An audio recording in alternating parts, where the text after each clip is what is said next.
Frumoși mei vărsători, bine ați venit, dragilor! Astăzi facem etalarea bonus pentru luna octombrie, valabilă pentru toți cei care aveți soare, lună, ascendent sau Venus în vărsător. Voi încerca să vorbesc un pic mai încet pentru că eu am vocea foarte potentă, vorbesc foarte tare și am cam răgușit așa între faptul că s-a cam schimbat vremea pe la noi și faptul că vorbesc foarte mult. Încep să nu mă mai aud bine.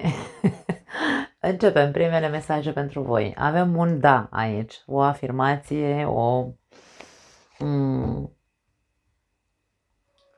ceva pozitiv, un răspuns pozitiv poate să fie pentru alții dintre voi. Avem împlinire și probă sau, hai să zicem, poate că ai trecut printr-o provocare în ultima perioadă sau prin, nu știu, așa ceva, era cam încurcat în viața ta și acum e ca și cum se descurcă anumite ițe prin care te-ai tot înfășurat în ultima perioadă, da? Avem coerență la capătul cărților. Vreau să transmit special unei persoane care mi-a scris în ultimul material, în ultima etalare din luna octombrie, că pe canalul ăsta niciodată nu se spun lucruri pozitive la vărsător. Dragă doamnă, pentru că era o doamnă, țin să vă anunț că sunt și lucruri pozitive pe acest canal, bineînțeles, însă pe acest canal nu facem etalări cu mesaje care vor să fie auzite, ci pur și simplu lăsăm cărțile să iasă așa cum vor ele, să ne transmită ce au ele de transmis pentru anumite persoane. Etalările de pe acest canal nu sunt pentru toată lumea, iar pentru cei care așteptați să auziți doar lucruri bune sau să vi se confirme sau să vi se întărească într-un fel sau altul niște convingeri sau să vi se inflameze ego-ul, îmi pare rău, aici nu veți găsi așa ceva. Aici lăsăm cărțile să spună ce au de spus, în acest caz spun un da și ne confirmă că vei fi satisfăcut în această perioadă pentru că vei reuși să deslușești o situație încurcată prin care ai trecut sau o situație care te-a ținut încurcat o vreme. Așadar, poate că îți vei recupera coerența, poate că te vei pune din nou pe picioare în cazul în care nu ai fost tocmai ok în ultima perioadă și ți-ai cam pierdut încrederea în tine, încrederea în viață, încrederea în oameni și te-ai cam simțit vinovat sau ai fost acuzat de anumite lucruri. Acum, mie mi se pare extrem de pozitiv ceea ce am transmis aici, așa că rămâne la alegerea voastră cum vreți să preluați aceste mesaje. Dacă le vedeți tot timpul doar negative și nu pentru că vă dă de muncă, trebuie să munciți, să reparați, să rectificați ceva în viața voastră și vreți doar să auziți lucruri ca și cum totul vine lin, nimic nu vine lin, viața e cu de toate, dragii mei. Na, voi alegeți ce vreți să auziți de aici. Mai departe, 10 de monede. 10 de monede, cartea abundenței, după cum știți, este cartea împlinirii și așa mai departe. Avem mesaj de împlinire aici.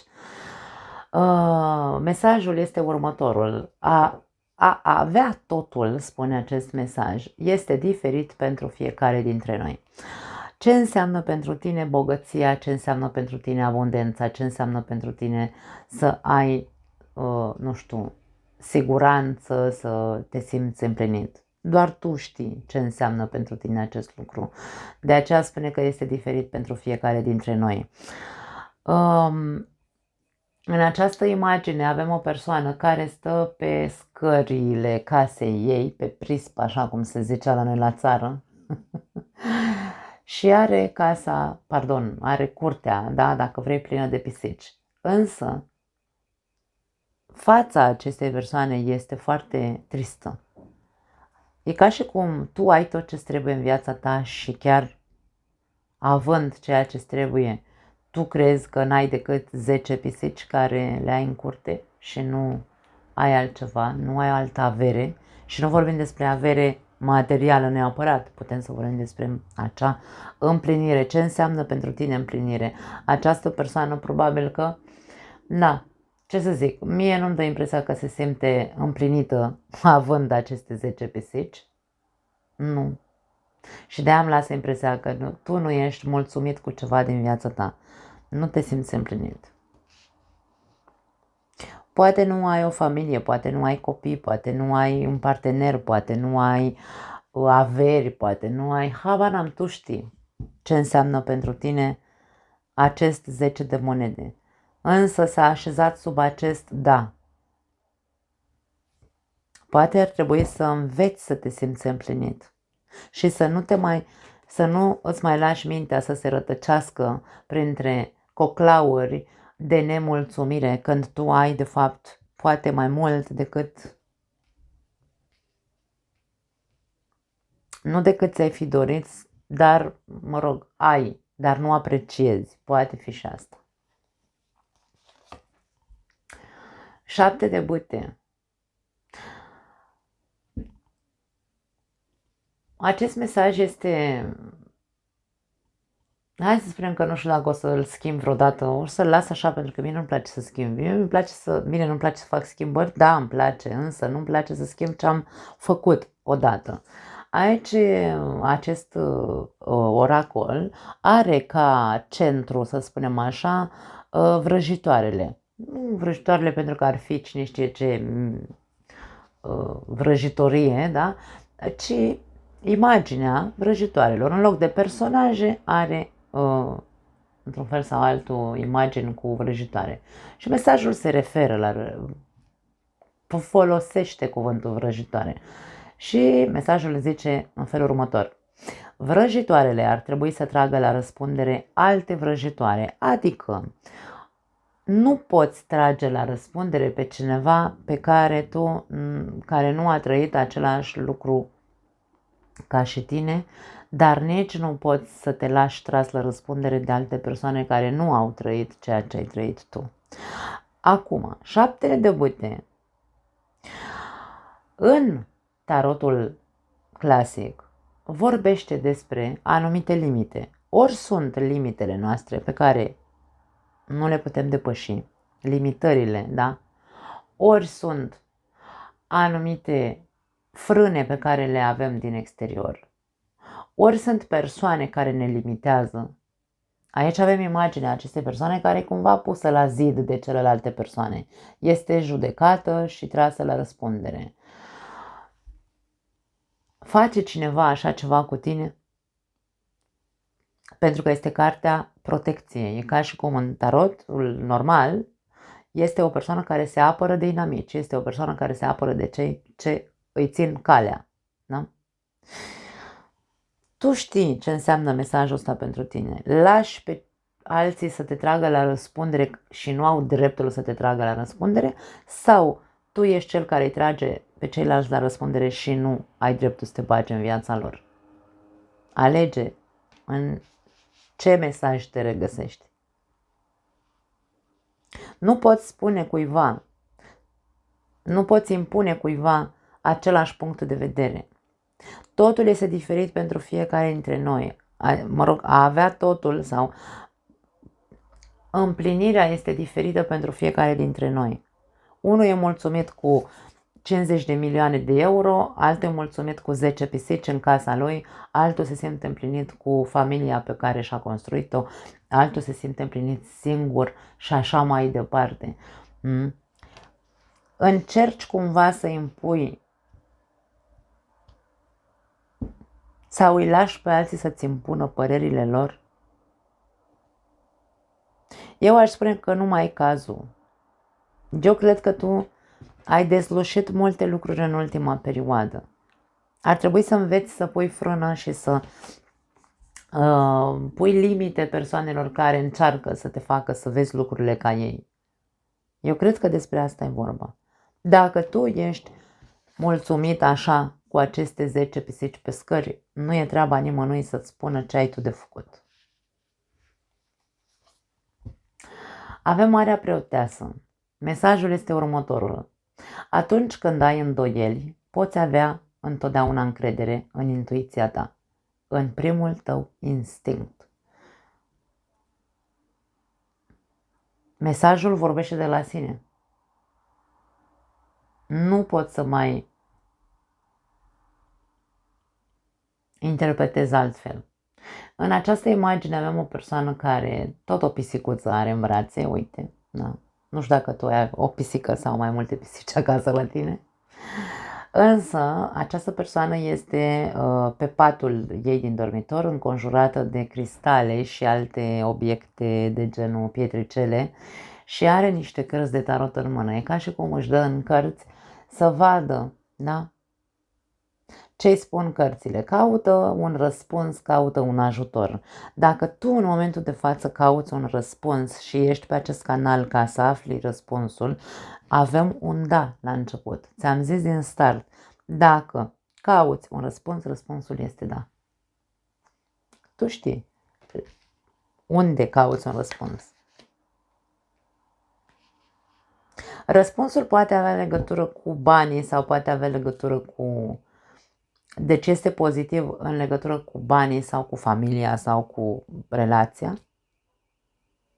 Însă, ca acest răspuns să fie în totalitate da sau până la final un da și să se materializeze acest răspuns pozitiv, tu trebuie să depășești anumite limitări. Și trebuie să înveți să-ți asculți și instinctul, intuiția. Nu trebuie doar să vii să cauți răspunsuri pe un canal de YouTube sau pe un canal de tarot.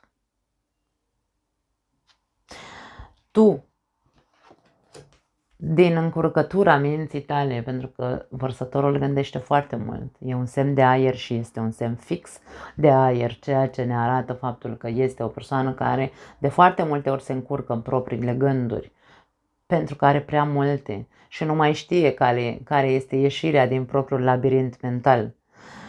Ascultă-ți intuiția când te simți încurcat de propriile tale gânduri. Nu mai merge doar ca să cauți răspunsuri, să-ți dea altcineva răspunsurile pe tavă. Tu ce faci în viața ta? Ești în labirint. Avem împărăteasa la capătul cărților și spune există frumusețe în fiecare experiență. Dacă nu vrem să vedem frumusețea inclusiv din spatele încurcăturii mele mentale în care eu mă identific cu voi, dragii mei, pentru că și eu am vărsătorul în casa 1, însă în momentul în care și eu mă duc pe cărări și intru într-o buclă și intru într-un labirint mental, eu mă opresc din tot ceea ce fac, nu mai fac nici tarot, nu mai fac nici ședințe private, nu mai fac nici nimic, îmi iau o pauză de câteva zile și stau și nu că nu mă mai gândesc. Nu fac absolut nimic decât să mă relaxez. Mă duc la plimbare, ies cu soțul meu, stau cu familia mea, mă uit la televizor, ceea ce nu fac pentru că nu îmi place să mă uit la știri. Dacă mă uit la televizor, mă uit la un serial sau ceva și atât. Însă câteva zile eu ies de aici din buclă, nu mai stau prinsă în gândurile respective. Ca să pot să încep după aia să fiu coerentă mental, pentru că nu pot să fiu coerentă când sunt în labirint. Și aici vorbim despre acest lucru. Dacă împărăteasa spune că există frumusețe în fiecare experiență, inclusiv admir sau mă rog, încerc să găsesc motive să râd de mine când sunt încurcată în propriile mele gânduri. Nu stau să mă încurc mai rău în ele. Asta, cel puțin, e un sfat așa de la mine, da? Însă, îți spun, când ai îndoiele, ascultă-ți intuiția, nu îți mai asculta mintea. Tindem de prea multe ori să dăm foarte multă valoare minții noastre sau să-i dăm mult mai multă valoare, să punem mai mult preț pe mintea noastră decât pe inima noastră. Și de foarte multe ori mintea ne minte și ne trimite pe cărări greșite sau pe căi greșite și ne bagă din ce în ce mai adânc în labirintul ăsta, da. Mai departe, îngerii iubirii, să vedem ce au pentru voi.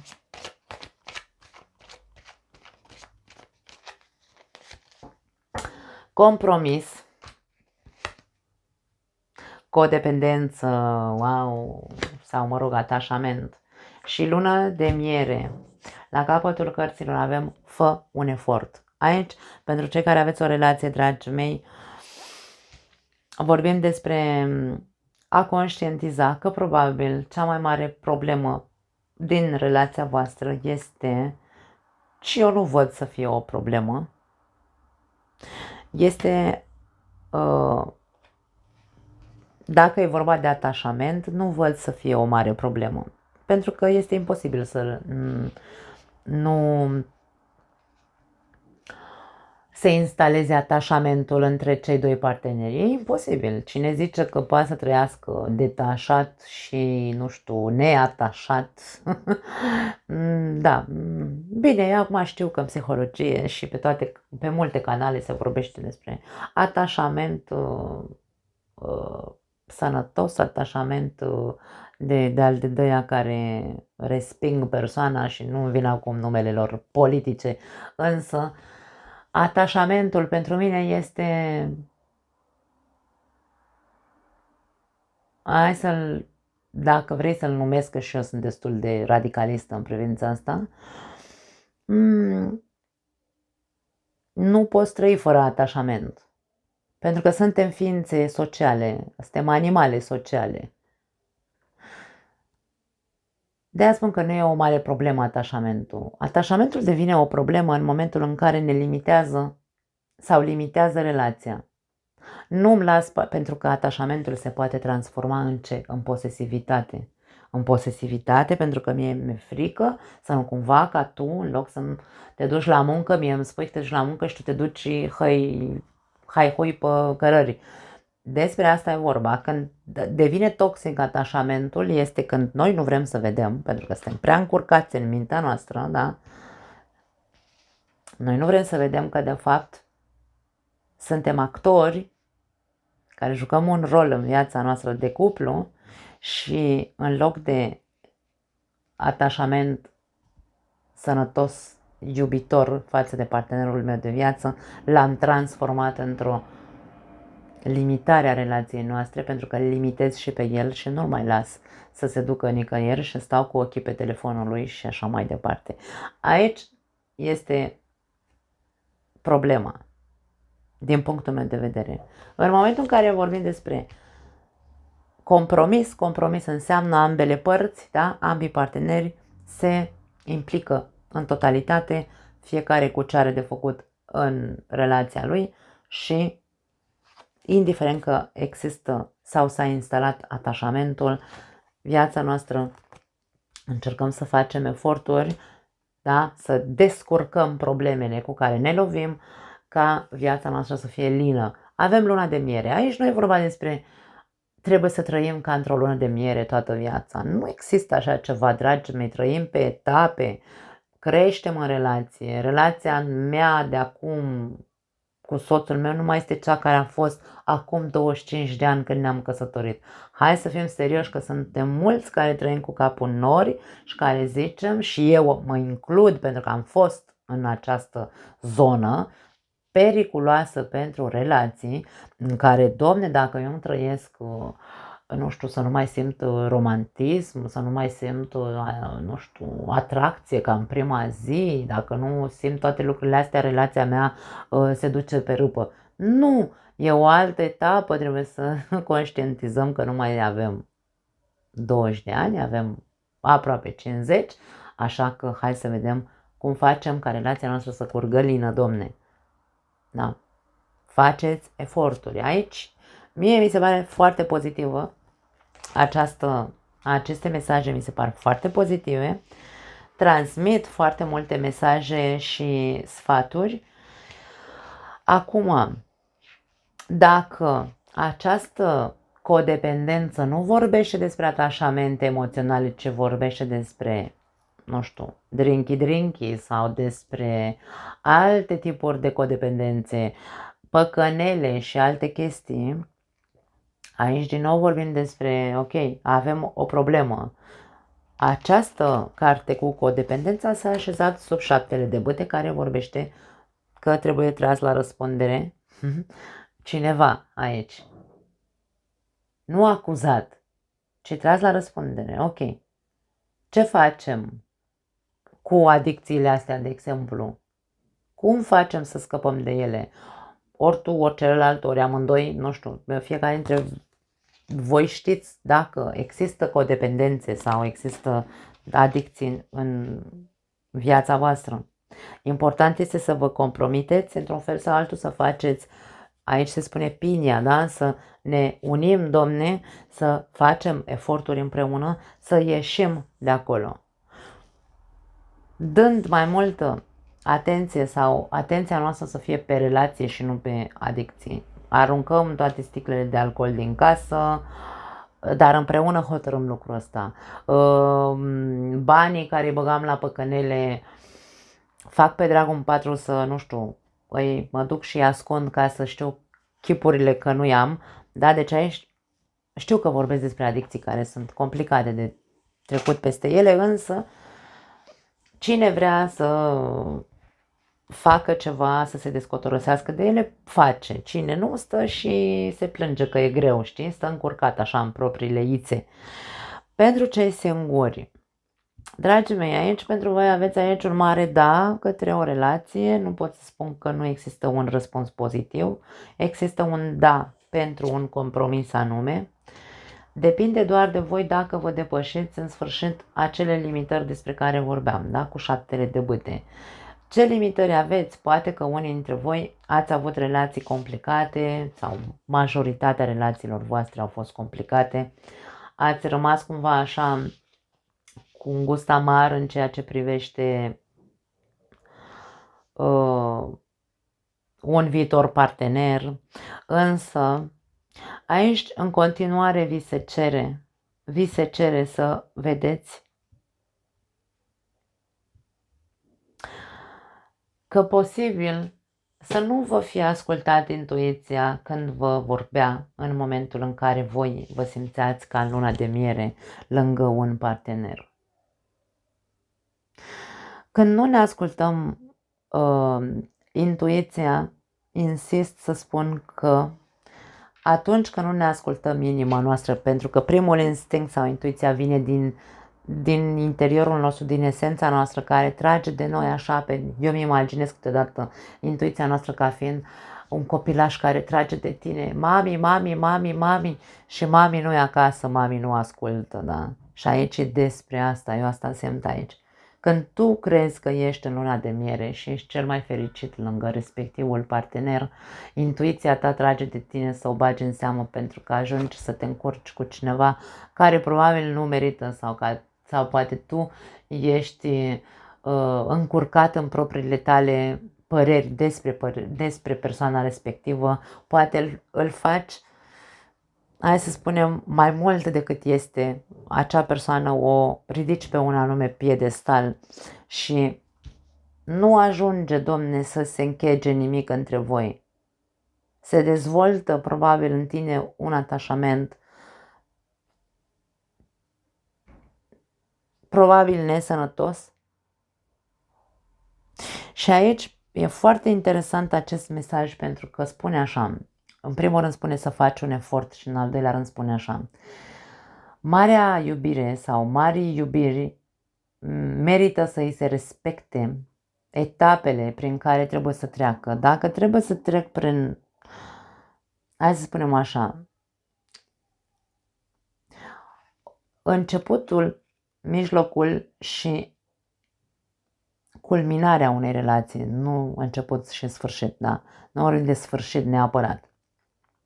Ca într-o poveste, are introducere, cuprins și încheiere. Însă încheierea este cu trăit fericiți până la adânci bătrâneți. Nu este un final, da? Dacă eu, ca persoană singură, intru în relații deschisă către a mă compromite cu adevărat, mă deschid, zic da, însă ajung să mă copleșească toate trăirile pe care le am la începutul relației. Inițierea unei relații este foarte frumoasă. Da? Se activează în noi toate endorfinele și toți hormonii și așa mai departe. Și ne simțim ca în luna de miere și vrem să trăim ca în luna de miere. Însă nu vedem anumite lucruri pentru că e doar etapa inițială. Când se produce acest început, intuiția noastră ne spune foarte multe lucruri, însă noi preferăm să nu o ascultăm, pentru că e prea frumos ca să-mi ascult intuiția, da? Și atunci devin, într-un fel sau altul, dependent de aceste endorfine și aceste chimicale care se întâmplă în interiorul meu.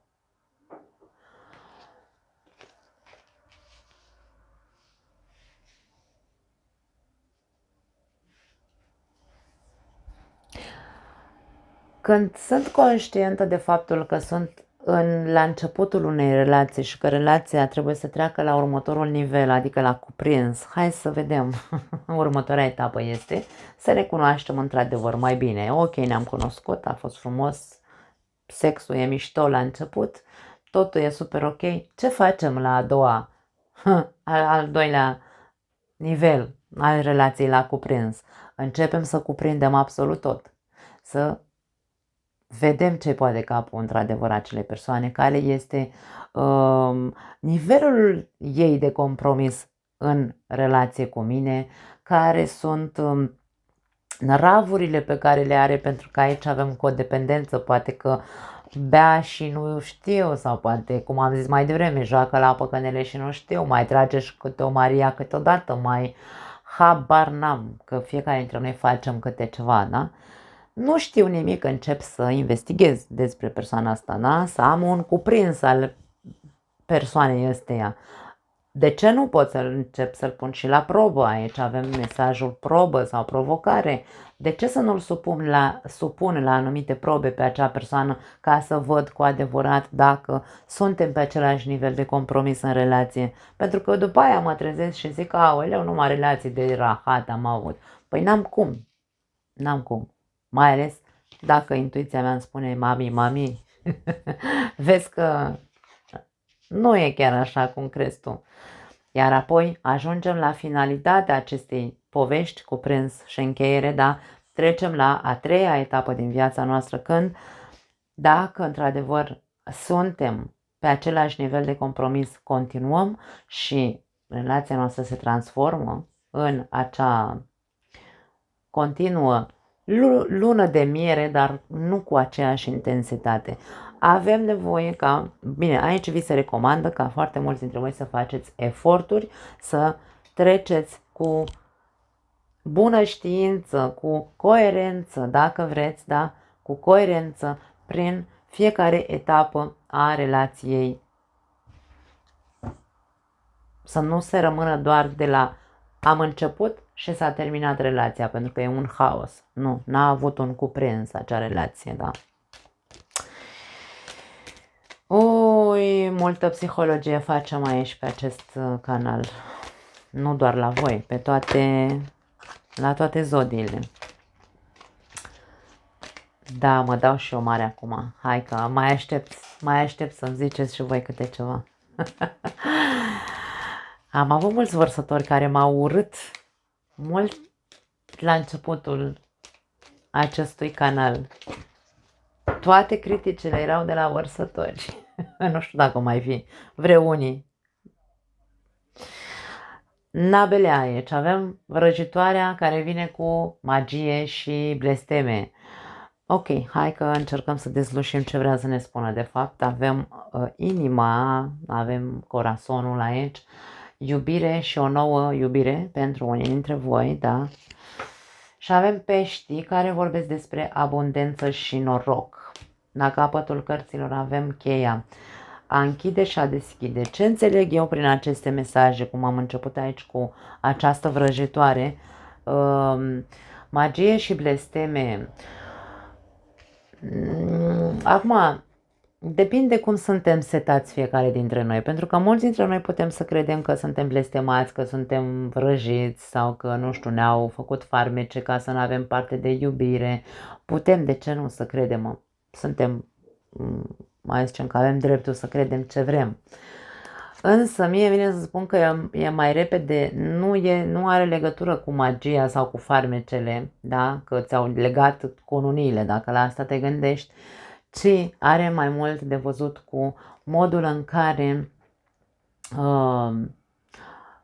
eu singur îmi fac norocul. Aici avem pești și aici ca și cum, domne, balta are pește, tu stai liniștit, liniștită, nu-ți face griji că vezi, Doamne, dacă încă nu ai găsit persoana potrivită pentru tine, dacă relația ta nu merge din anumite motive, aici ai motivul, unul dintre motivele pentru care nu merge relația ta, da? Ți le-am spus deja. Aici vedem cum ți se spune că nu ai de ce să crezi că ai fost blestemat, încearcă să gândești altfel, ești în propria ta, nu știu, iță mentală, da, labirintul ăla mental, ești de acolo și schimbă-ți viziunea, cheia e la tine, tu poți să închizi ușa acestui gând de, vezi, Doamne, blestemat, nu o să pot să-mi găsesc niciodată omul potrivit și așa mai departe. Tu, la tine cheia să schimbi țipul și să zici, ce ai, domne, are balta pește, cum ai că n-ai? Păi, dar nu vezi că toată ziua până ziua vezi noi cupluri pe stradă? Tu nu vezi că toată ziua afirmații pozitive să-ți întărească credința, să-ți schimbe chipul, nu să stai doar pe tristețe și pe, aoleu, sunt blestemat. Eu așa văd aceste mesaje, dragii mei, nu pot să le văd altfel în momentul de față. Pentru că dacă ar fi fost vorba despre, că iar mi-am agățat firul de la microfon. Sunt o liană și eu, o agățătoare. Dacă ar fi vrut să ne transmită doar acest, hai să numim așa, această variantă de ești blestemat sau ai farmece pe cununii sau ce știu eu, n-avea cum să iasă așa ceva. N-avea cum să iasă, trebuia să-mi iasă altă combinație, da? Și mai ales când îmi apare cheia și zice, cheia e la tine. Dacă schimb chipul, lucrurile se vor schimba, bineînțeles. Hai să vedem alte mesaje pentru voi, ultimele de fapt. Să vedem ce mai iese.